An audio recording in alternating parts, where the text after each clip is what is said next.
Good evening. It is our utmost pleasure to welcome you all to the inaugural session of the TrEd Career Chat series, the 10th initiative of our transformative education TrEd at AUB. As many of you know, TrEd has always been committed to fostering growth, innovation, and empowerment among students. Over the last 14 years, we have brought you several initiatives, each designed to inspire and guide students as well as the community at large on unique path. Among these initiatives was the Mentoring Talk series, which has played a central part of our TrEd mission by hosting Nobel laureates, presidents of renowned universities, esteemed scientists, and inspiring individuals from different walks of life who have shared with us their stories of failure, setbacks, and the moments when they were at their lowest. These talks have empowered us to embrace our challenges. They have reminded us that failure is not the end, but rather a bump on the road to success.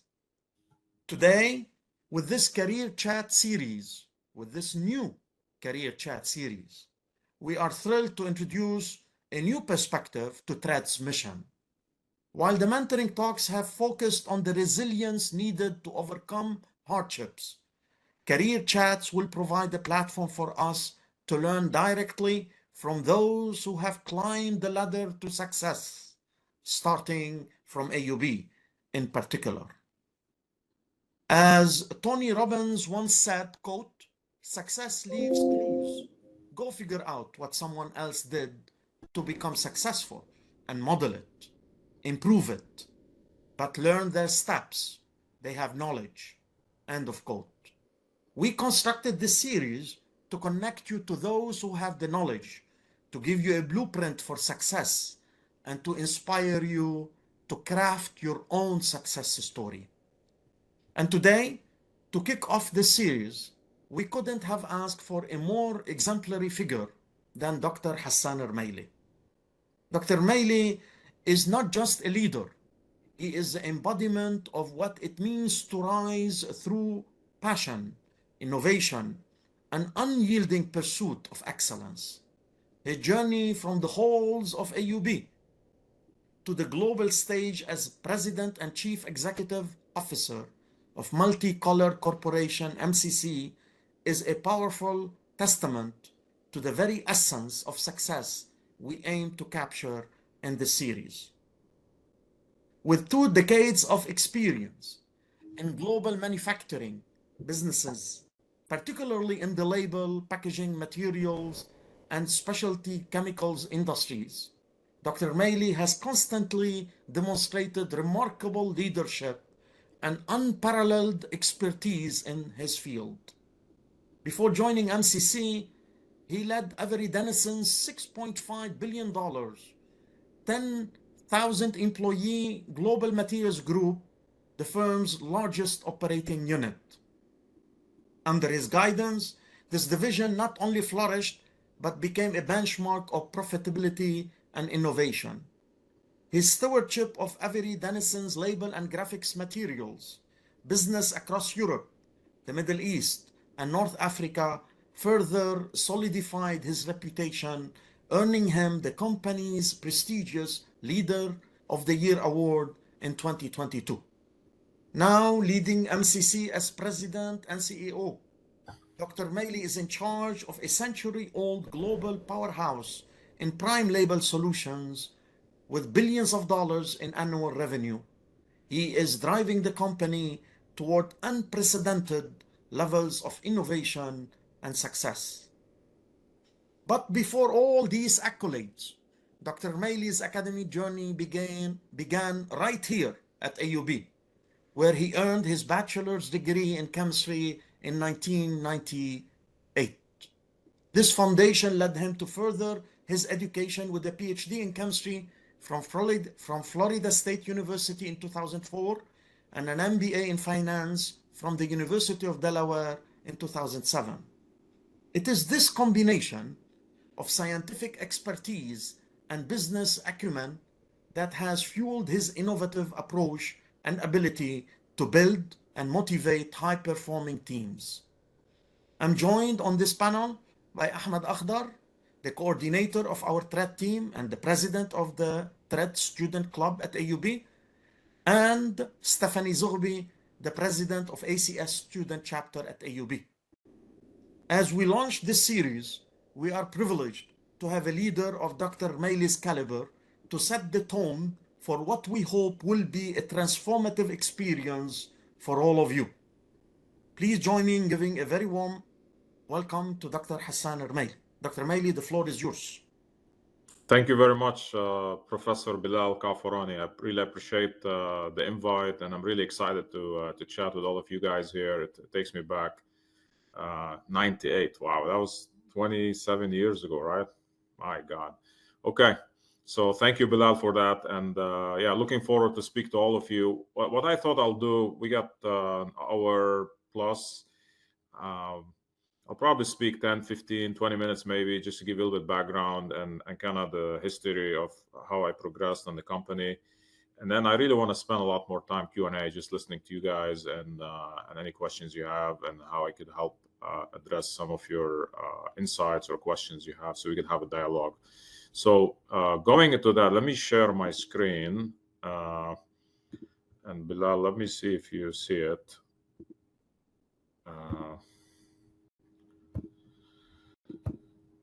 Do you guys see my screen?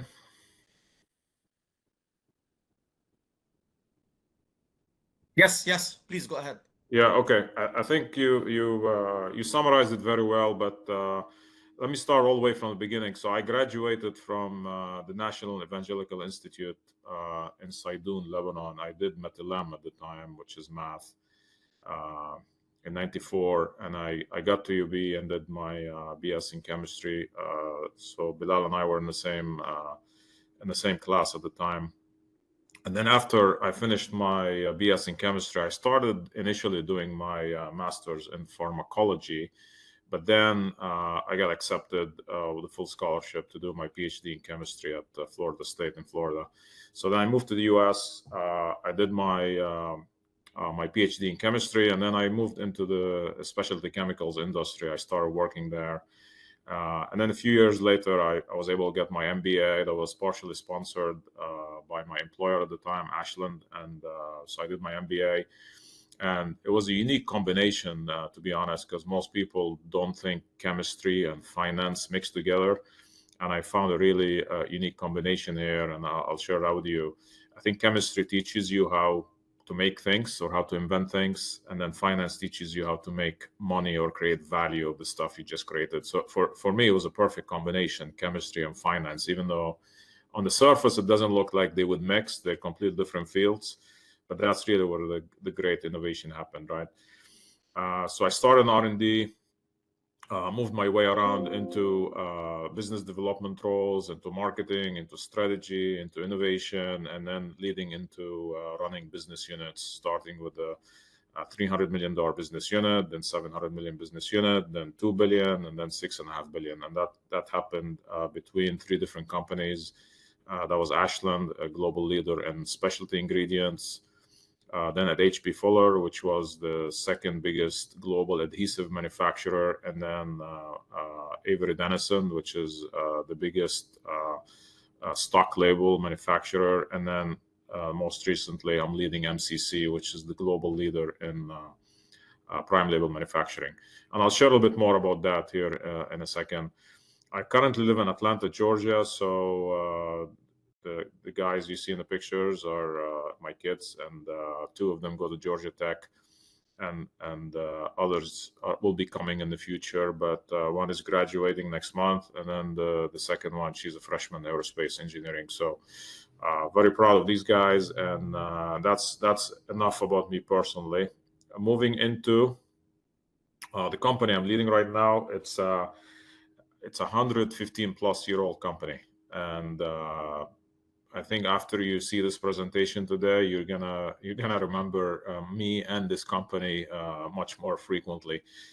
When you go to the grocery store or retail store, regardless where you live, if you live in Lebanon or US or Europe or travel around, pretty much everything you buy today has a label. You cannot buy anything that doesn't have a label, right? Unless you're picking a fruit from a tree somewhere, right?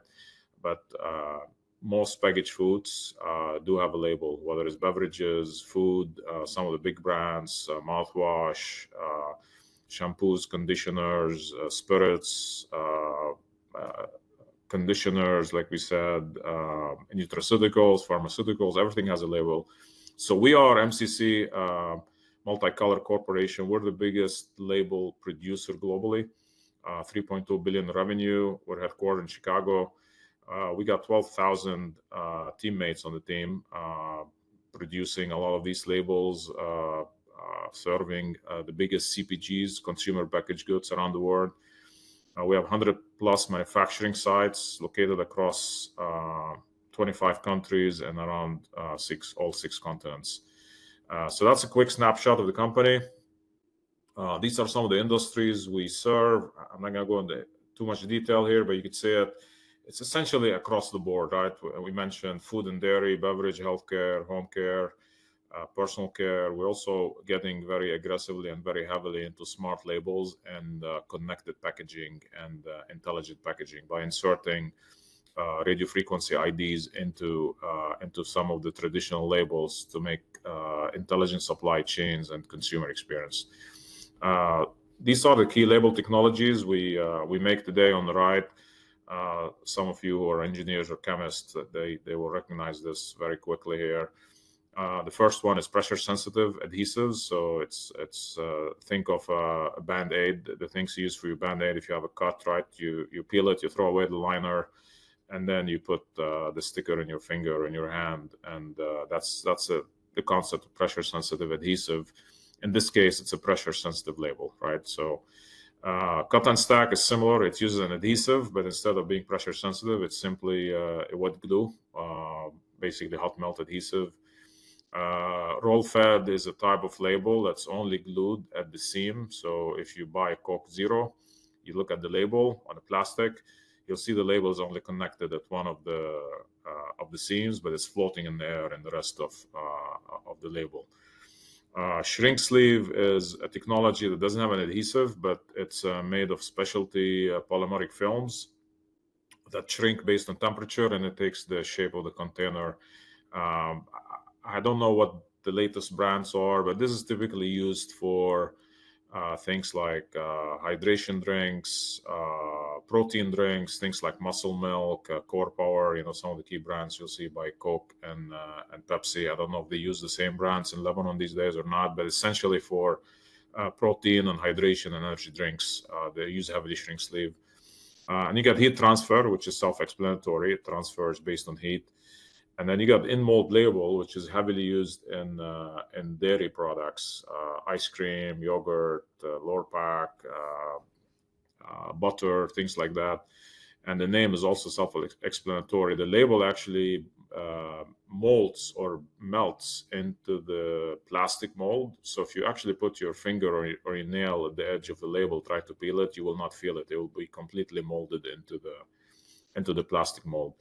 And then folding cartons are also another technology we have for labeling technologies and solutions. So you could see we're pretty much agnostic. We serve all markets, all industries, and we serve all label technologies. This is also a quick history about the company. You could see it was built on decades of innovation, many innovations along the way. One of the latest I could share with you, just so you could see the connectivity we launched just this past year. There's a drink in Asia called grape Fanta. So it's Fanta, but it has a grape taste. So we incorporated some nano capsules into the label that has the same exact smell and scent of the drink inside the bottle. So as soon as you touch the bottle, based on the temperature and humidity of your hand, it will release the same scent that's in the bottle. So which makes it really exciting to buy, because the purchasing experience and the moment of truth in any of the things you buy, it's really a visual contact because you see the label with your eyes. But if you create additional sensory connections with the label and the product, it makes it even much more enticing for somebody to buy the finished product. So that was a great innovation. We work very closely with the team at Coca-Cola in Asia. We've launched in several Asian markets. So just one unique example, very recent. We got tons of innovation happening. This is a high materials and engineering driven business at the granular level.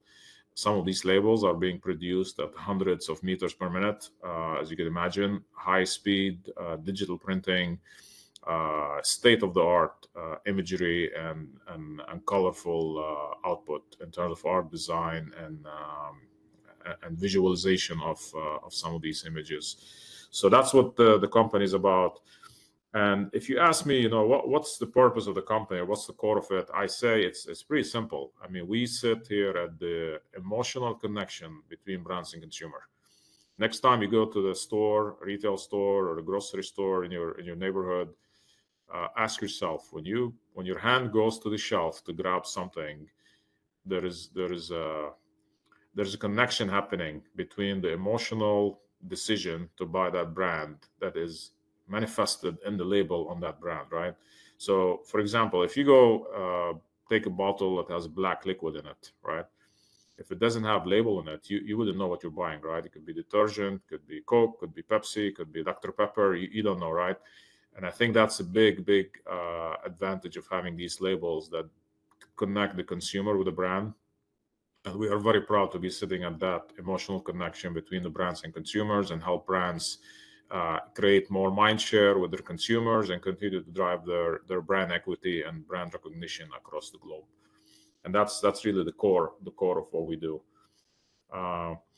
So back to my journey here, just getting back into the core of this conversation, which is sharing my experiences and mentoring. You see, I moved all over the place.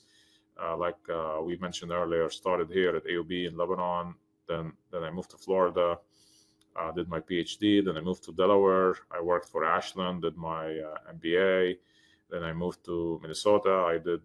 I worked for 4 years at H.B. Fuller, the adhesive company, and then I moved to the Netherlands. I lived there 6.5 years working with Avery Dennison, and then the most recent stop is back in Atlanta, Georgia, and that's where I am right now. So you can see there's a lot of different experiences, great cultural learning, a great global mindset, getting to interact and work with people and teams across different states, different continents, and different countries. And it's been a great experience for the kids as well, being raised in these kind of environments. I think, all of my kids actually lived and studied on all 3 continents, and that's something you cannot plan. It's just a blessing that they got all these experiences over time. So moving on some of the learnings, and then, like I promised you, we'll open it up. Have plenty of time for Q&A. I was not planning to speak more than 15-20 minutes and then spend a lot of time with just chatting with you guys. Number 1 is follow your passion. Don't follow the crowd. I'll tell you what that means, right? So when I got to the American University of Beirut, usually what you do, if you do chemistry or biology, many people, I don't want to say most, but many people are doing it to get to medical school, right? And going there, my parents really wanted me to go medical school, right? So, but medical school is great, but I just didn't have the passion for medicine, to be honest. And that's my point here. I just fell in love with organic chemistry, right? So that was in my second year, sophomore. I took organic 211 and 212, I think at the time, was called Bilal. And then our professor was Hanadi Sleiman. She's in Canada, I think now. But that was the moment I fell in love with organic chemistry, and I just knocked it off the park in organic chemistry. And then it got even better as soon as I got into, I think it was 225, which is the organic structure determination. God bless his soul. That was Dr. Makhlouf Hattadin. So we took the course with him. It gives you 4 unknown compounds, and you get the whole semester to go figure out. So to me, the thrill of problem solving and uncovering the unknown and inventing the next thing, next great thing, was really very enticing to me. So I went through the motions. because if you're doing chemistry, I might as well do MCAT and see what happens, right? But my heart wasn't into it. I really wanted to go the chemistry route. I didn't plan at the time to be the CEO of a multi-billion-dollar company, but I think the point is, if you follow your passion, you could reach the highest of the heights, right? You just have to stay relentless and very passionate.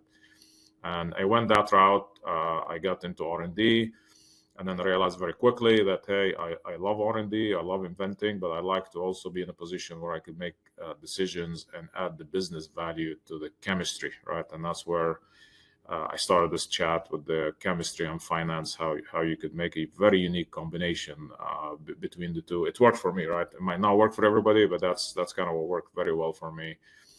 So I think dig deep inside yourself, truly follow your passion. If it's physics, if it's chemistry, if it's medical school, just go for it and never apologize and go full speed ahead. That's really one advice I would give you. Don't try to do what your neighbor is doing or what your cousin told you is doing or what your mom wants you to do. I mean, just follow your passion. I think that's where you would be at your absolute best, and that's a true story with me. I just loved organic chemistry. Many people hate organic chemistry. I just loved organic chemistry, and that's kind of where it all started, right? Second one, I call it 100% or greater than 100% do to say ratio. I do pride myself on that, and that was something it just part of my personality when I was younger. And if I commit to something, you could rest assured, no matter what happens, if hell comes loose, you will still get what I promised you on time, on full, and that's both personally and professionally, right? So, and that mantra or that mindset carries through into the professional work environment. And then, if you lead by this kind of mindset, people see it, and people start following that kind of approach, right? And that pays a huge dividends in terms of do say ratio, right? So if you promise somebody something, don't overpromise. If you cannot do it, just buy yourself some time, but make sure whatever you promise or commit, you make it happen on time at the right commitment. The third one I'll share is making mistakes. There is absolutely no shame in making mistakes. When you're growing up, you always warned that, hey, don't make mistakes. It's very difficult to recover from. But I think making mistakes earlier in your career or in school, I think is a great learning experience, right? So, and you do mistakes sometimes. You do a mistake while in your school. You do mistakes in high school and college, and then sometimes when you choose a career or whatnot, or when you choose specific discipline within a company, and you try to make changes as you go along. But don't ever beat yourself up too much for making mistakes. Just look at it as a learning experience, and every mistake you'll ever do, it will teach you not to make the same mistake again, and you become a lot smarter as time goes by. So that's another key theme here. And linked to that, I was wired or trained that I should be a perfectionist. When I was in high school, I could tell you, if I don't get 100 in math or physics or chemistry, it bothered me a lot. It takes me sometimes 2 to 3 days to get over it, that I did not get a full score when I was at the Anjali and in Saidun National Evangelical Institute. But then over time, you realize not everything in life is perfect, and I think imperfection is a blessing in disguise, because it teaches you to be resilient. It teaches you to accept mistakes, learn from them, and move on. And I kind of evolved, and that evolution happened very quickly, because when I was at the Anjali in Saidun, I was always number one or number two in high school, right? So I came to AUB and I got humbled very quickly, because you're hanging out with the guys who are number one and number two also in their own school in high school, and now you're all the same. And suddenly you go from scoring 98, 95, 98. Now you're scoring in the 80s, which is it's almost like a cultural shock in your first semester. And then you start recovering in the second, and then by sophomore year, you realize, you know what, life isn't about perfectionism or getting a full score. Life is a lot more than just a number, right? And that's where you make the mental switch over time. And I think many of you probably are in that phase or maybe past that phase, but I thought I'll share that with you. And when I did my MBA, I could share that other experience. You know, when I started doing my MBA, I had to take 16 courses. So my first course, I got A minus. It was a blessing in disguise. It was a big sign of relief, because the remaining 15 courses I got A's, and only the first one I got A minus, right? So, but you got the 4.0 GPA out of your head. So now you could really focus on getting things done versus just getting locked into a number. So that's one. And then the fourth one, pay it forward, right? So I got a lot of help. I mean, I worked very hard. I worked very smart. I did a lot of things that helped me to get here, but I could not have done that without a lot of help from many people in my network, whether it's ex-professors, whether it's ex-colleagues, whether it's ex-bosses at different companies. And the only thing I would say, you should always remember where you came from, right? So I keep remembering that, hey, I was this young guy at AUB that I was looking to think what should I be doing next and whatnot, and try to help people along the way, right? You are never too busy or too big to find a few minutes to say a few good words for somebody or give somebody good advice, unsolicited. In a private, you don't have to beat up your chest to say, hey, I'm helping these guys or I'm advising these guys. You can do that, but I think the best pay it forward is really done in private and in confidence. And I think that worked extremely well for me. And I do live by that and make sure I return the favor across the board for anybody who comes my way that needs help. In that spirit, you're probably wondering, how did I end up at Florida State from American University of Beirut? So I was finishing my bachelor, and I was in the elevator, and I saw this gentleman. He had an American accent, right? So I just struck a chat with him. That's kind of the last point network. And his name was Joseph Schlanov, and he was the chairman of the chemistry department at Florida State University. So we had a very good chat, and the elevator from the first to the fourth floor in the building takes, 15 seconds maybe. So we struck very quick chat. I introduced myself. I said, hey, listen, I'm finishing my bachelor. I'm looking for opportunities. He said, hey, listen, I'm looking at some projects here over summer. If you could help. I said yes immediately without knowing what I'm getting into. And then I thought about it later. And then next day I met with him in his office. He gave me a project. And fast forward 3 months later, he said, hey, listen, I love what you've done working with you. I would love to bring you to university in Tallahassee so you could work on my graduate students team.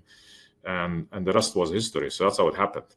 So if I missed the elevator by 20 seconds, or I was shy not to talk to him, or I could have, I'm sure I'd be doing something else, probably something good, but completely different pathway, right? So that's my point. Never miss an opportunity to network, regardless where it is.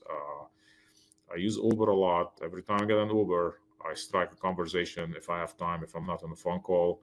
You learn so many things and so much stuff from people along the way, from the least expected places. So again, I put it 3 times here: network, network, network. That's really extremely powerful way to approach life and business in general. So with that, I think we could stop here and open it for a dialogue and Q&A, so we could have another 45 minutes here. Thank you very much, Dr. Rmaile, for this very beautiful and inspiring talk. We're going to start with the questions. I'm going to give Ahmad Akhdar, the coordinator of our TrEd team, the floor to ask his first question. Ahmad? Dr. Rmaile, first of all, thank you for the very inspiring chat. It's a fantastic to start this. So my question is, the entire career for return to a show, which to be fancy and boom. Ahmad, you're breaking up. We couldn't hear your question correctly or nicely. Did you hear the question? Can you say your question again, or if you want? Can you hear me well? Yeah, now go ahead. Okay. Say it again, So please. if your entire career so far were turned into a TV show, so which moment would be the cliffhanger scene and why? Let me repeat, make sure I heard what you said. You said if your career was a TV show, what moment would be the biggest scene? Is that what you said? What would be the cliffhanger scene? Yeah, I think I heard it, but if I don't answer the question correctly, let me know. Yeah, so if you look, the biggest move actually was going from AUB to Florida, right? That was a big first distance-wise, right? So I was 21. Number one, I was 21, and then it's 6,000 miles away, I think, um, between connections and all of that, and big cultural difference, cultural change. I went by myself, right? So I didn't know anybody. I just landed in Florida, and I started a new life essentially out there. And when I flew, I had $2,000 in my pocket. I remember because my parents gave me 2,000. Said, "Hey, this is 2,000, and good luck." So I went to Florida, and first thing you realize, there's not a lot of walking around or public transportation in the U.S. But Florida is very warm too, very hot. I mean, if you walk around in July, you'll be toasted in like 30 minutes. Very hot and humid, right? It's always 35, 40 degrees Celsius, 100% humidity. So anyway, so I took 800, I bought a car. So now I'm left only with 1,200. My paycheck was, you have to do all your paperwork and all of that. So your paycheck comes as a teaching assistant 1 month later. So by the time I got my first paycheck, I was almost down to like $200-300, right? So it was stressful, but hey, this is life, right? That's what I said. You learn from it and you move on. And now just even talking about this, it almost seems like you're making a story up, but because it doesn't seem real, but that's what happened, right? So, but that will be the biggest moment, Ahmed, is going from AUB to the Florida State. That's the biggest, I would say, gap in terms of jumping, and then the rest were other big jumps. But if you could survive this one, and you'll be able to do the other ones, right? And it doesn't have to be Florida. I'm just saying you're switching countries, switching universities, cultures, jobs, etc. I mean, you're doing all in one shot. It's like Bilal likes to call it 3 or 4 degrees of freedom in one shot, right? So. Thank you. Stephanie, floor is yours. Ask your question. So I also want to thank you for this very inspiring talk. And my question is, in your reflection of your 1 year as the CEO of MCC, and now actually in your talk, you mentioned it again, that MCC is not just about making labels, but it also sits at the emotional connection between brands and consumers. So how do you feel that your journey in AUB and as an AUB student, how has this shaped you to build these emotional connections, not just as the CEO, but also between you as a leader and your colleagues? No, it's a great question, Stephanie. So I think for any company you work with or university or family business, etc., the best performing businesses is when you connect what you do to the purpose. Like you have to ask yourself why I am here or why I'm doing this, right? So if you asked offline, you could ask Dr. Kaafarani, why is he doing this trail education? I'm sure he'll give you a really good answer. There's a purpose behind it. And I think anytime you connect your real job or career with your purpose in life, it's really becomes very seamless and very, very passionate, right? And I use the example here in MCC, right? Because we could easily say, well, we're making labels, we manufacture labels. Okay, great. Some people manufacture cars, some people make, airplanes. So what's the underlying connectivity here? And it's really, we happen to make labels, but the label is a vehicle to connect the consumer with the brand, right? I mean, like I use the example of a black liquid. If you don't have a label, you have no idea what's in the bottle, right, or in the package.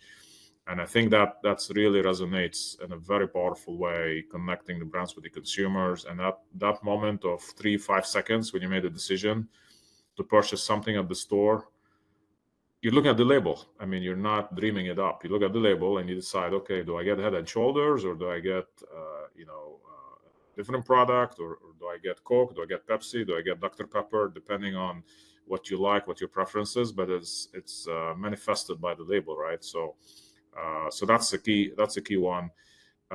Second part of your question is, how did that help me over the years? I think just being at AUB, you interact from people all kinds, all walks of life, right? So I don't know about everybody in the audience here, but each one of us grew in a small city or a village or whatnot, and you're only exposed to people in your city, right? So I grew up in Beirut a long time ago, but then during the, I think, 89 or 1990 war, we moved south. It was safer, and that's where I went to high school and middle school and high school at NEIGB. Before that, in elementary and middle school, I went to Beit al-Atfal in Barbir, and then my middle school was a Rauda High School, right? So I've been everywhere, especially in the way we operate here, keep moving schools around.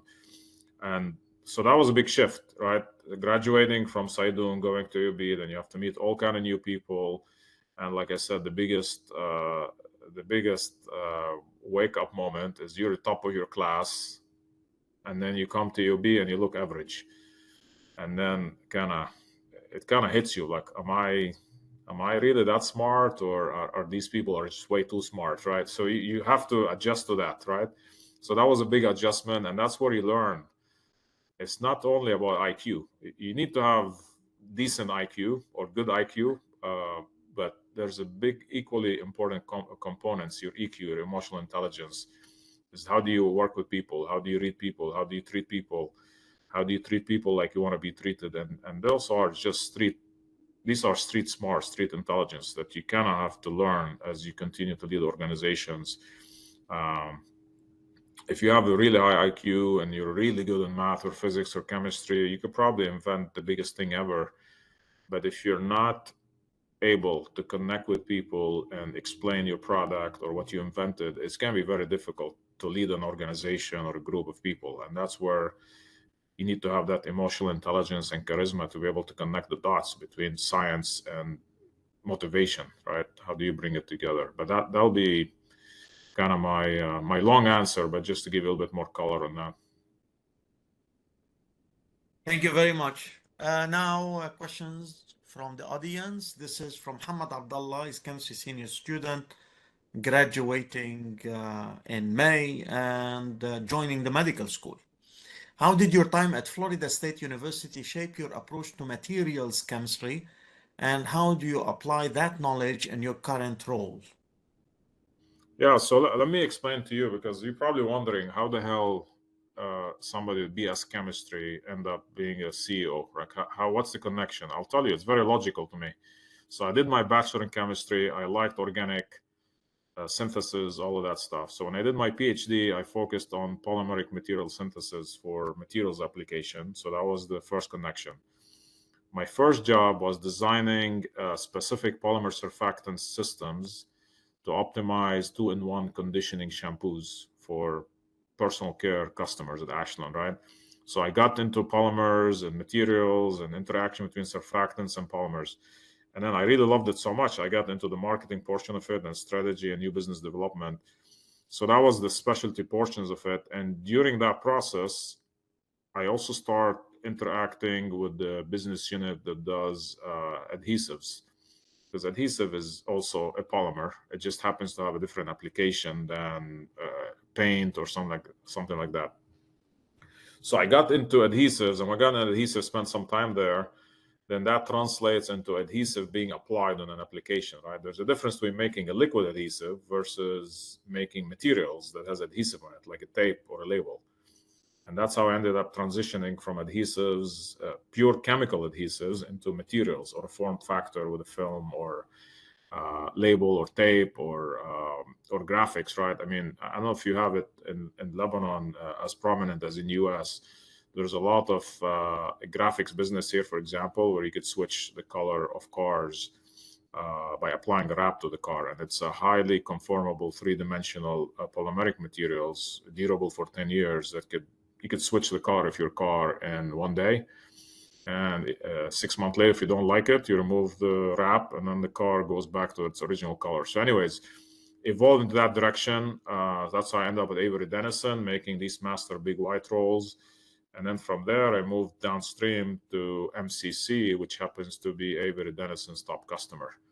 So if you actually draw it on a map, it's all logical. But if you take a step out, it doesn't look like it's connected. But it really started with chemistry, organic chemistry, polymers, specialty chemicals, adhesives, materials, labels, and here we are. It all a nice sequence. So if you asked me this question 25 years ago, I'll tell you no way in hell this would be possible, kind of that movement in terms of connectivity. But part of it is serendipity. I think if you do the best and you continue learning, good things will happen. So thank you. This question is coming from Ronnie Diab, biology junior student here at AUB. In an era where interdisciplinary knowledge is becoming increasingly valuable, how do you integrate insights from finance and chemistry in your decision-making process? yeah, so when we make decisions, we got I call it the trifecta, right? So if you do triangle, there's strategy, there's people, and there's execution, right? On strategy, you need a lot of good thinkers, but you could always hire consultants or people who are really smarter than you, that could tell you what's going on. Execution is more difficult than strategy, right? So I find that getting people who are really high level execution accountable is a little bit more difficult than finding strategies. So those combinations, and the main ingredient and the main differentiator among all of these are the people, right?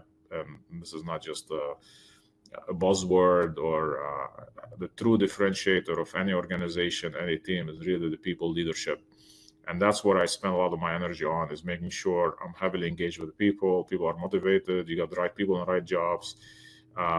And that's where we build some of these insights that come from finance, which is coming through the strategy, and the analytics. It's coming through the marketing and strategy team.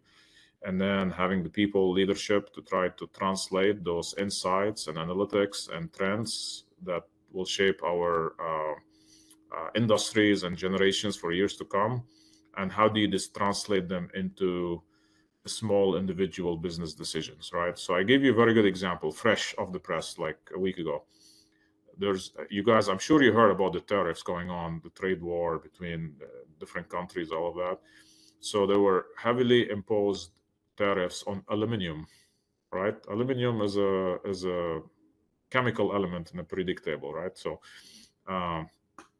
So if you look at the beverages, many of them are either in plastic or in glass or in cans, right? If you buy Coke or Pepsi, you either buy it in a glass or a can or a plastic.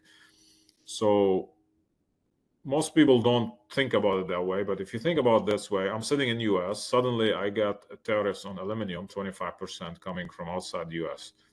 What do you think will happen next 10 years if that sticks? Suddenly, people who make cans and plastic and glass, so what, screw cans, we're gonna move now to plastic. And guess what? Our business, MCC, we sell labels. Can doesn't need a label. Can is directly printed. It's all ink directly on the aluminum.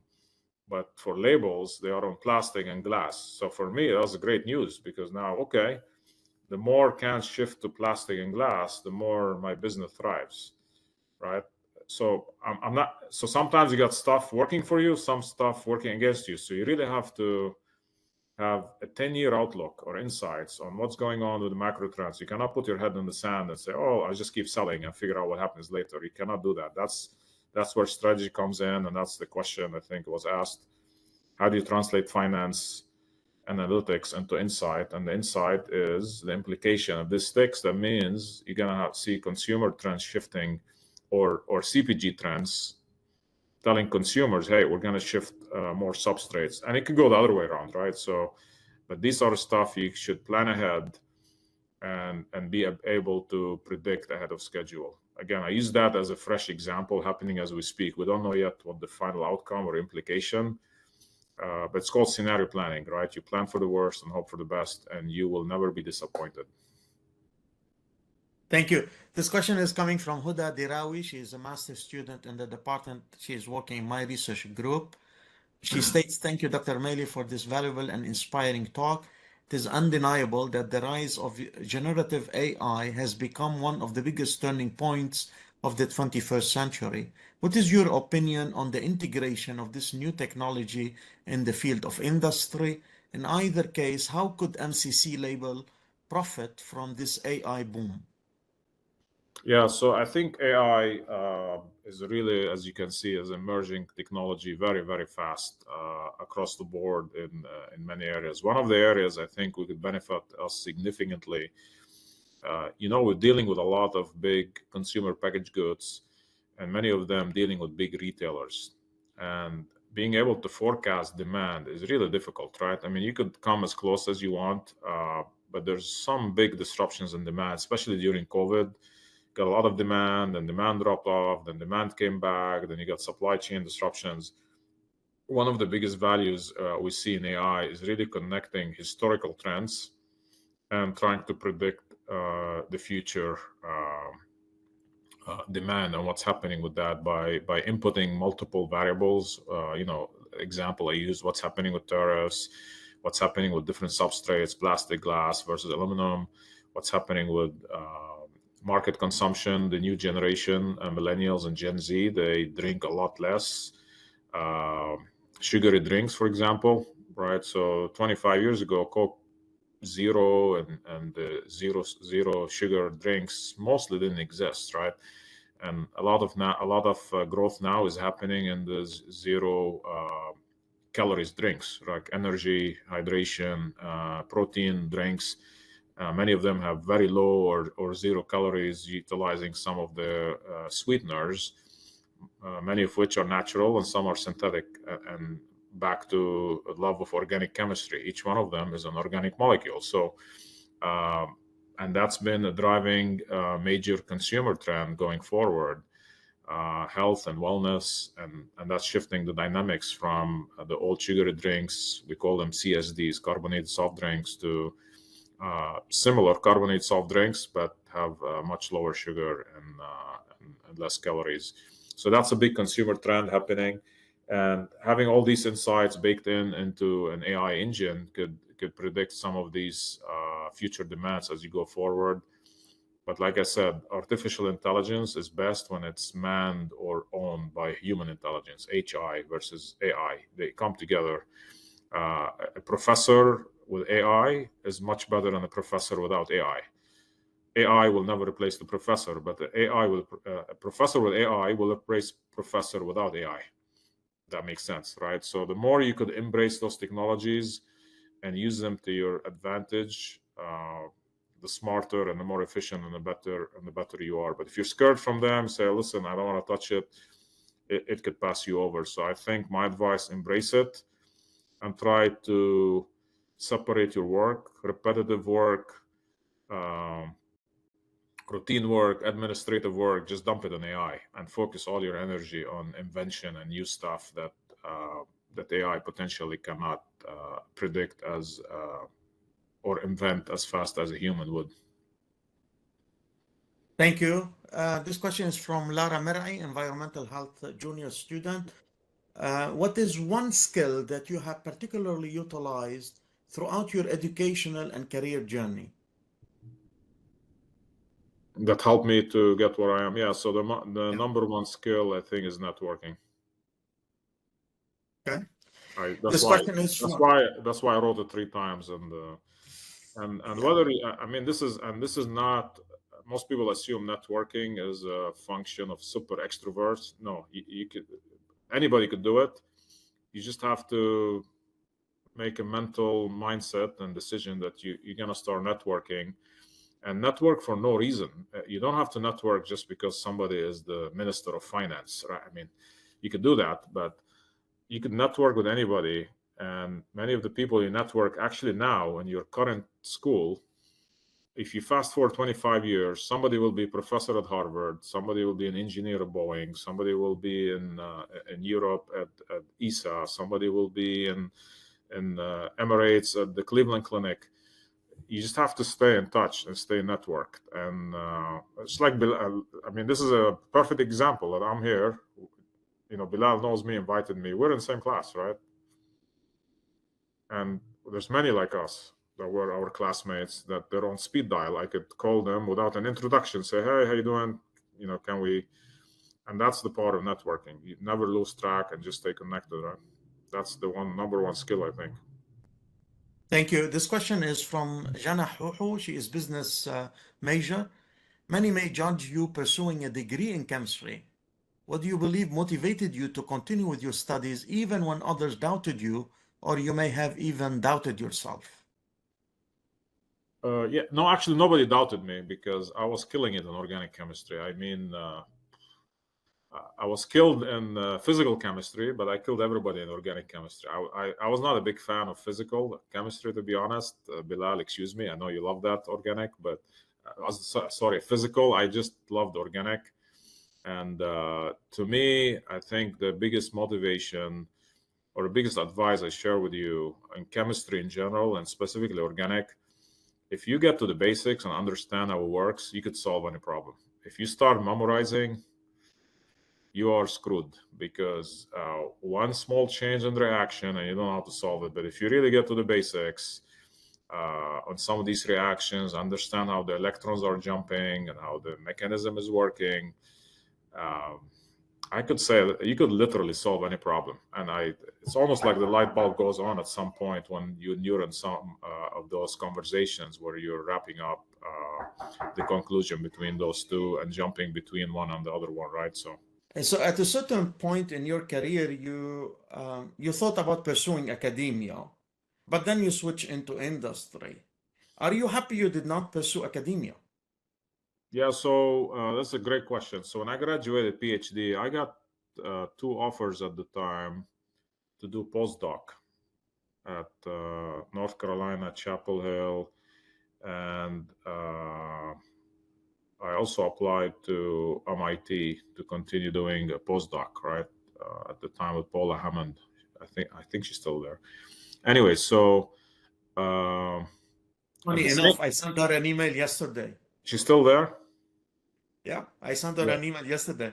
Yeah. Paula Hammond, Michael Rubner also were one of them. Yeah, so I was talking to both of them. But anyways, at the same time, I got an offer from a company called Hercules at the time, and that shows you the situation you're in sometimes determine where your life ends up being at, right? So at the situation I was in, I just had a boy. He was like 6 months old, and life was so stressful at the time. Imagine you just graduated, you got a young kid, and then the offer from the Hercules, the chemical company, was 3 times higher than doing a postdoc, right? So at the time, like, okay, I'm gonna go with that one. I'll always go back to academia later, and the rest is history. You never go back, right? So, but imagine at that moment, to Bilal's point, I made the other decision. I don't know what would have happened. I'll probably be professor somewhere, right, in academia. So, but you just can't predict, right? It is just a completely different career path. And yeah, so I started in chemical industry, moved to Delaware, and then kind of moved up in the food chain on the manufacturing side versus on the academic side. But I stayed in very close touch with many of ex-colleagues and people who went to academia. I also have a lot of friends, like Bilal and I, we have a lot of friends who are in chemistry together. Many of them are in med schools. And so literally any hospital you walk in the US, you know, 1 or 2 people that you are in your class, whether it's Emory, Cleveland Clinic, Harvard, Baylor, somebody either doing residency, or you could just do a quick LinkedIn search. Anytime I go to a city, I do a quick LinkedIn search. You'll find exactly who is from your network in that city. Now, you don't have unlimited time, but once in a while, it's good to reconnect with people, right? So. Thank you. This question is from Farah Al-Awar. She's chemistry junior student. Have you ever considered a different career path in chemistry or perhaps branching outside of chemistry field? We just talked about academia, but if you have any other possible path you would have followed other than being professor of chemistry? Well, there's other passions I have. I do them now as we speak, right? So I do a lot of investments in startups that are driven by materials and new innovations, chemistry, but that's more a personal, call it hobby, right? I'm always on lookout, stay networked, stay connected with people. It's nothing different than buying a stock in Apple or Amazon or Walmart or whatnot. Instead of doing that, you invest in something that's early startup. The difference is not publicly traded, so you have to take a very high risk to make those investments. So you have to be super selective. And I do have a few of those investments and really highly disruptive industries that I stay close to, such as electrification of economies, things like pharmaceuticals, controlled release pharmaceuticals, things like that. They have a very good connection to chemistry and materials. They're not far off, so I could easily understand it versus investing in something that I have no clue about, right? I always like to make sure you connect your knowledge with your conviction and where you're investing. So those are other stuff I would do other than obviously leading a multi-billion-dollar company, which is a triple job by itself, and then trying to stay connected and try to have enough bandwidth to do so. Thank you. This question is from Rayan Daboul. She's also a chemistry student. Looking back at your career journey, what were the key turning points that led you to your current position? You mentioned your move to Florida State University, but if there are any other key turning points you want to share. You also mentioned Hercules. Yeah, so the biggest move was really going from AUB to FSU, Florida State, because that's it takes a lot of decision making to be able to do that. So that was one. The second one is shifting from R&D to marketing or business development. It was a little bit a lot of anxiety, right? Because you're kind of wired to do experiments and formulations and innovation, and suddenly you got a job, and then you start getting emails from the commercial team asking you, what's the price list? Like, what price list? So you just kind of have to start learning on the fly, right? Because imagine you go a chemist in the lab, leading group of people making inventions of polymers to make the next generation shampoos and conditioners for personal care companies. And then a week later, you're doing pricing and looking at strategic investments and things like that. It's a completely whole different set of criteria and analytics and things you have to learn. And that's when I realized I'd probably be good for me to go get some basic understanding of economics and finance and all that. That's how I did my MBA. Now, in hindsight, a lot of the stuff I learned in MBA, you would learn in real life anyways. So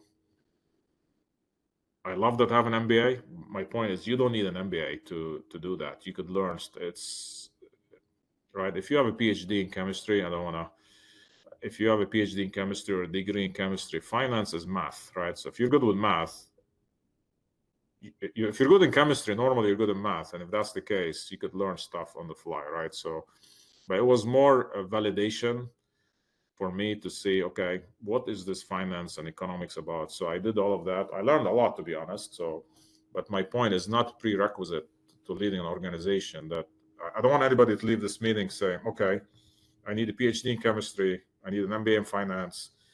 That's not how it works, right? Because you just have to see what works for you. But that's what worked for me. I used it as a learning experience. But 95% of what I learned is on the street, not necessarily from the degrees. The degrees taught me how to think or how to problem solve, but everything else you learn through experience, just doing stuff. Just like the Nike logo, just do it. That's the best way to learn. Totally agree. This question is from Tarek Hassamko. He's also a chemistry junior student. What role has the mentorship played in your career? And how do you approach mentoring others in your industry, in MCC, at MCC? Yeah, so mentorship is a very powerful one, and even sponsorship, which is mentorship on steroids, right? It's people who speak very highly of you when you're not in the room, and you don't even know they were speaking about you, right? That's the difference between mentor and sponsor. Mentor could help you, could tell you stuff, but the sponsor in a specific organization or company or university could really speak in your behalf. He advocates on your behalf, and you need 2 or 3 of those people in your life somewhere, somehow. Could be family member, could be ex-classmate, could be an ex-colleague, could be an ex-boss, somebody you met in a conference, etc. So these are the things I think you need to keep in life. So for me, I got 2 or 3 people. You can maybe expand it to 4 or 5 people I have on my speed dial. And anytime I have a very tough situation or decision on the business side, I reach out to them and get their opinions. And that doesn't mean I do what they suggested. Sometimes I do, sometimes I don't. But it's just getting enough data points to make sure you're making the right decision, especially if it's a highly complicated situation. So I do collect some of those data points and make those decisions. And that worked very well for me. So I advise you, along the way, start building those as you go. So, but when I was in your shoes, I didn't have anybody at that time. So don't feel bad if you don't have anybody just yet. But I start building them over time. And the first one was my professor, right? Joseph Shlanov. When I went, I used him as a sounding board, and I still use him for that. He uses me for sounding board too, because if he wants to do investments or run businesses or startups, we have a good chat. So I see him almost every 2-3 months when I'm in Florida. So yeah, that will be my advice on that. Thank you. This question is from Mazen Abdessamad, biology student. How do you manage work-life balance, especially in a demanding role at MCC? And what practices do you recommend for maintaining such a balance? Yeah, this might be counterintuitive, but I don't do work-life balance. I do work-life integration, meaning I don't mind working 18 hours a day. Not because I'm Superman. If you really enjoy something, you just never get enough of it. You just keep doing it. But then, by the same token, if I need to go to see the doctor for a few hours in the middle of the day, I just take a few hours break, go to the doctor, and be done. And then in the evening, when my team in Asia wakes up, guess what? It's a 16-hour, 14-hour time zone in Australia and New Zealand. You cannot just say, oh, well, I work to 8 to 5 and I go home and I wake up next day. You just miss the whole part of the world that you're not interacting with. Now, different people have different styles, but for me, the best way it works for me is just highly integrating them versus black and white. So I'm one of those people you see on the beach somewhere on holiday, but I got my iPhone and I've already read all my emails by 10 a.m., even though I'm on the beach. But I'm still having the time of my life. It's not like I'm stressed or anything. I just like to stay connected and stay ahead of schedule. And that works very well for me. But again, it depends on the personality. So again, don't take this advice as universal, but that's what worked for me. I call it integration versus I cannot turn on and off. I'm always on. Maybe that's the way to to This describe it. question, good one. This question is from Munif. He didn't list his last name. 2 people, one that proceeded with the academic path, research medicine, the other broke into the business field as an entrepreneur or consultancy management position. What are the skills to develop or the mindset that differentiate both, and how to? Yeah, I think so. I haven't done. I didn't go deep into academics, I mean, Bilal would probably be better to answer that. But you have to look at 3 things. Now, number 1 to me by far is motivation and passion. Right. So what makes you? Do you wake up in the morning saying, "Oh my God, now here we go, another day at work"? Then you're in the wrong place, right? If you wake up every morning excited, and while you're brushing your teeth, you already got 5 ideas, and you cannot wait to get to the office to write them down or to talk to your teams about them, then you're in the sweet spot in the zone, right? It's like when you watch people basketball, and then somebody cannot miss 3 points anymore. You just catch fire, right? and that's what happens. You hit the zone, and then that's where you know you're in the right spot. That's one. Motivation and passion for the role to me is number one. I think number two is what's your bigger purpose, right?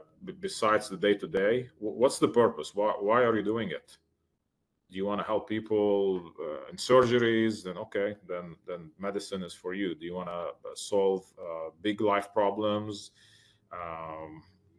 Then you need to be in supply chain or logistics or AI or something like that. And then number three, by far, the kind of lowest on the list is financials, right? Because people be crazy if you tell you, well, I don't care about the money. I just do it for fun. Yeah, that's good. But my point is there is a waiting, right? And I think earlier in your career, that's what I noticed. I used to have the dollar sign first and then the others later. But then 5-10 years later, I realized I got it wrong. It's the reverse, right? I'm not telling you go take a very low paying job and all that. All what I'm saying is you will remember these words 5-10 years from now after you graduate. Realize ambition, motivation is number one. Do you love what you do? Number two, what's the purpose, bigger purpose, what you're doing it? And number three, of course, you have to make a living for yourself and your family and your kids, and if you have kids and all that. So, but this will be my advice, very heavily concentrated in the top two, because if you go to academia and you do really well and you become a professor and chairman and a distinguished professor and you win awards and all of that and sign contracts and consultancies, you can make a lot of money. And if you run businesses and multi-billion-dollar businesses, you could also make a lot of money. The question is, are you happy, right? So that's what it comes to. Thank you. You're okay to stay till Yeah, 10 more minutes? Yeah. We have still very beautiful questions. This question is from Singju Mon. Singju is asking, he's also senior chemistry student. He's among the very few who are not going into medical school. And he is a top student in our department. What trends or developments in the field of materials chemistry do you find most exciting, and how is MCC positioning itself in relation to these trends? Yeah, I think that the top 2 or 3 trends, number one is energy storage, right? So that's a big one. And this is beyond just making batteries and electrification. And I use the word energy. I didn't use electricity, right? Could be any type of energy, solar, wind, mechanical, hydraulic, nuclear, etc. How do you store energy? Because you could create a lot of energy, but if you don't have a place to store it, it'll be very difficult. So energy storage is a very good one.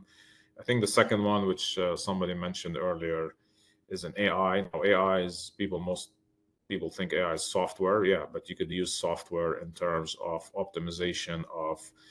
Remember the old days when you invent a cancer curing drug, you have to do like 500 permutations of different reactions, and it could take you 10-12 years until you get to that.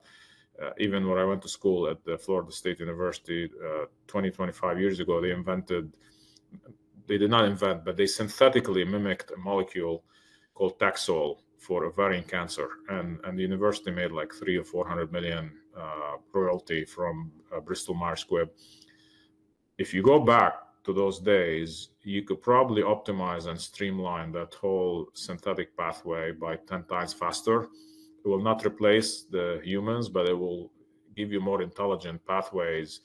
Instead of doing 500 trial and error, you probably need maybe 20 trial and error, and then you could zoom into the optimum mechanism in that way. So I would say AI in synthetic chemistry for pharmaceutical and high-end application like that for cancer and diabetes and blood pressure and things like that. So that's another area I think you could go into chemistry, an application of materials. And then I think the third one, which is really gaining a lot of traction, is the digital economy and the digital supply chains, right? And I mentioned, I think at the beginning, I'm at a conference here at Auburn University. You got the who's who of the retail industry and food industry and the aerospace industry and logistics industry. We're talking about a very simple technology called RFID, radio frequency ID. Remember the old days when you put your bag on a plane and then the operators, they scan every single bag to see where your bag is using a barcode. That's a very high labor intensive type of work. Now what's happening if you fly to the US or Europe, if you fly, for example, Delta Airlines, they have a RFID reader in the corner of the belt. It reads the whole area in like 3 or 4 seconds, 6,000 bags in one shot, 99.99% accuracy.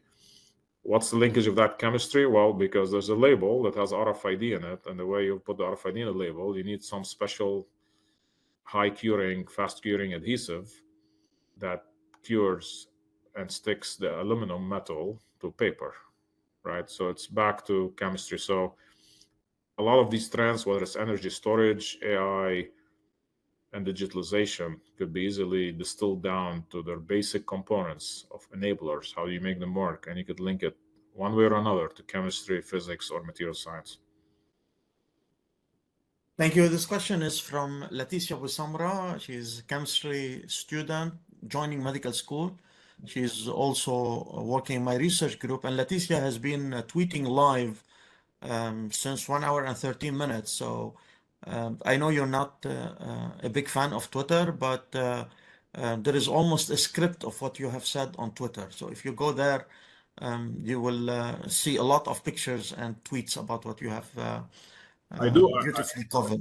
It's actually a secret. I do have an X account, but I haven't used it in 5 years. But if you search for me, you'll find me. Yeah. I'm there. I think I got like 2,000 followers, which I'm very proud of. So her comment and question, thank you for your wonderful advice. Her question is, what is some advice you would give your adolescent, or more specifically, your university student self? Yeah, so I used to think linear. Don't think linear, think exponential. And I tell you what that means. You graduate, you start working, and 3 years later, you measure the progress you made in the first 3, you multiply by 10, and you assume that's the progress you're going to make in the next 30. It doesn't work that way. So the progress that takes you 5 years to make, it'll take you half that time in the next 5. It takes you a quarter of that time in the next 5, and it'll take you 10% of that in the next 5. Right?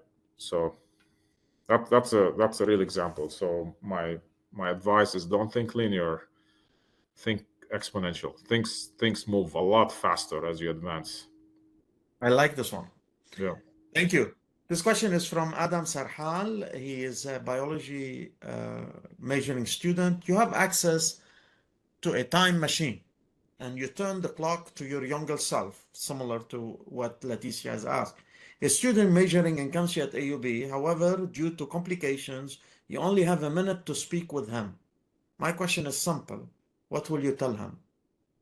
Also think exponentially, not linearly? No, I'll do something else. So I'll make it even simpler, because 60 seconds is a long time, actually. Because remember, I got stuck with the elevator with Professor Shlanov. That was like 15, maybe 20 seconds if you stretch it, right, between the first and the first floor where he was, fourth floor. So first, you would introduce yourself very quickly, right? It's almost like you have to be wired to very quickly introduce yourself, get to know the person, and assuming the person on the other side could help you, I think you have to show a lot of passion and energy for who you are, right? I think people do remember people that are super passionate, super energetic, in a very authentic way, right? You don't want to, drink, 3 caffeines and Red Bull, and you have to make it very authentic, right? And try to build that connection, instant connection, very, very quickly. Very simple, right? Because you don't have a lot of time to tell a story or whatnot. So people love people who are highly motivated, highly energetic. They leave a mark, and try to be that person. Thank you. This question is from Leen Al-Hushani. She is a medical lab student here at AUB. What are some key leadership lessons you have learned throughout your career, and how do you apply them in your role today? Yeah, key leadership lessons. So I'll share maybe a few. One is always lead by example, right? So I know it sounds like something you read in a book, but it's more true than ever, right? Don't preach what you don't do, right? So I think leading by example in everything you do, and leading it authentically, not because somebody's watching, right? I always ask people, if somebody takes a video of you without you knowing in the office versus you on the beach or versus you at the airport or somewhere else and you don't know, and if they could recognize you're the same person, that means you're spending zero energy trying to be somebody else who you're not, right? So and that's the ultimate test of how authentic or how genuine you are. I think authenticity goes a very, very long way. Just be who you are. Don't try to pretend somebody else. Don't try to tell people what they want to hear. Just speak your mind. And of course, you have to be polite, right? If you're going for an interview, you cannot just be careless. But if you believe in something, don't go to an interview and say you believe in something else just to get the job. Because guess what happened? You get the job, and then you have to hide for the next 5 years, right? So I think it's better to be honest from the beginning. If you don't like drinking carbonated soft drinks, just say it. Don't. And if the guy says, "Oh, I love Coca-Cola, I love Pepsi," you don't have to say yes just to get, because then you're gonna be under pressure next time you go out. You're gonna have to be doing that to prove the point, right? Simple example, but those are the things I think. If things you believe in or you don't believe in, just be true to yourself and to your authentic self. That goes a long way. This question is from Leen Az-Zughbi. She is chemistry student, senior, graduating, joining the medical school. Did you expect that you would take on such an important role in MCC, and have the demands of the role challenged you in any way? No, I didn't have a grand vision, like if you asked me 20 years ago, do you want to do this? But I did have, I don't know if I call it a vision, but maybe like a motivation that I wanted to lead a big group. A group could be a corporation, a university, or a business. I did have that kind of in my head, and I just didn't know where it would land. And that's why I said, you do your best and good things happen. And Bilal asked me earlier, I don't know, if I went to academic, maybe I'll be leading something else. But I love taking stuff that are smaller, add a lot of value and innovation, bring a lot of people along the journey, and then make them bigger, more valuable over time. And that applies to anything, right? But so I did have that vision, but not necessarily. It's not like I woke up every day thinking, my God, I need to be CEO of a multi-billion-dollar company. That was not something I had in my mind from the beginning. But I had in my mind that I need to lead something and make it much more valuable over time and help many people along the way. Thank you. This question is from Petra Abu Dargham. She is environmental health student graduating. Could you share a challenging project or situation you encountered in your role at MCC or in general in your career, and how you overcame it? Yeah, I mean, on the business side, there's many challenges on any single day. There's one just last week. I used the example of tariffs, right? So we have a global business. We make products in US, we make products in Mexico, we make product in Canada, and we make product in Europe. So with the tariff situation, you have to understand exactly what is your raw material being made, where is it shipped, and where is your finished product made and shipped. And you have to do all the calculations and then make instant real-time decision on how do you want to manage it, because you cannot just swallow 25% additional cost if you're running a profit organization or a corporation, right? So those are some of the challenges. And somebody asked the question earlier. We've done all our homework. We've done the analytics. We've done the insights. We run all the calculations well in advance because we assumed it will happen, and we planned for it. And if it didn't happen or it came easier, then good. Then you beat your own expectation, and that's the other advice I gave earlier: is always plan for the worst and hope for the best. That's kind of scenario planning, and we planned for all of this, and we were very well prepared for the decisions that were made and how we want to manage the business going forward. That was a very recent challenge. We spent weeks on it to be prepared to how to handle it and make sure it doesn't impact our business performance. Thank you. Stephanie, Ahmed, do you have any other questions before I ask my, I just got a couple of ideas and questions. Ahmed, Stephanie, do you want to add any more questions to whatever we already? I had a question, but it's been kind of said before, which is, what is one advice you would give to all the students right now, like that are watching you right now? The one advice, I think I started with the very beginning of this presentation. Just follow your passion. Honestly, just ask yourself when you're by yourself, drinking a tea or coffee, like what really makes you tick. Maybe that's the word. What makes you really tick? What makes you feel like you're absolutely in your zone, your happiest self?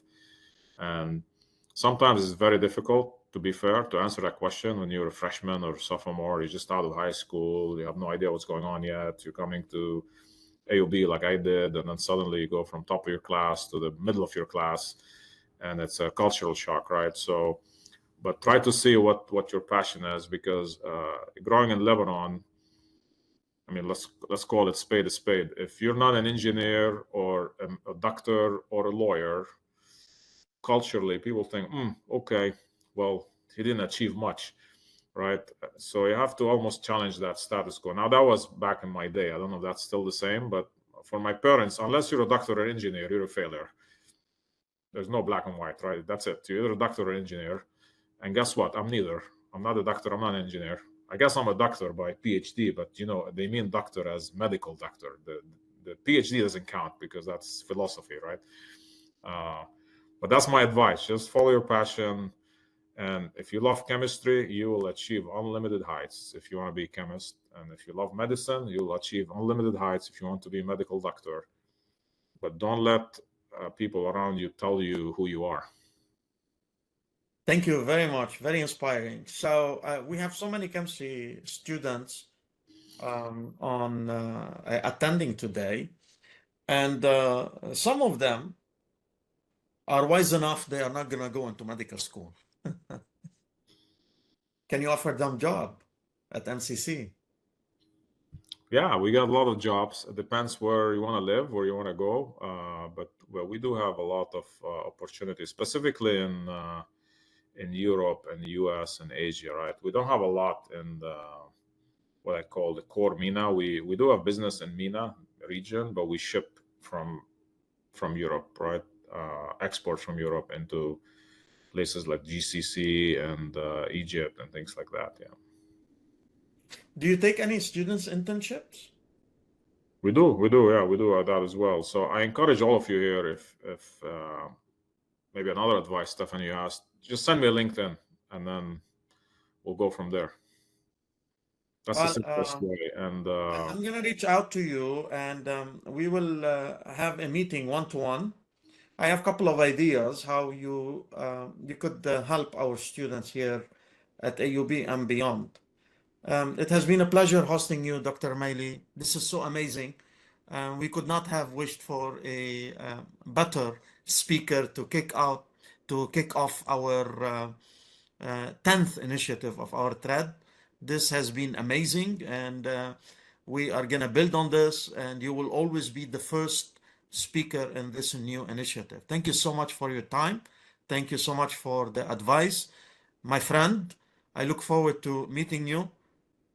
Last time we had dinner at this Brazilian steak restaurant. What was it? Remind me? probably 7, 8 years ago. But Georgia, right? No, I think probably it was in Washington or so, no? Washington, okay. I saw you once Yeah. at Georgia Tech. That was 10, 12 years ago too, yeah. That was before you invited me to dinner. Yeah. So I owe you a Always dinner. a pleasure. That's the message. I owe you a dinner. No, I owe you a dinner. The last time Okay, you invited me. Okay, good. Thank you so much. It has been a pleasure. I want to thank everybody for all the beautiful questions, and I want to thank also Ahmed and Stephanie.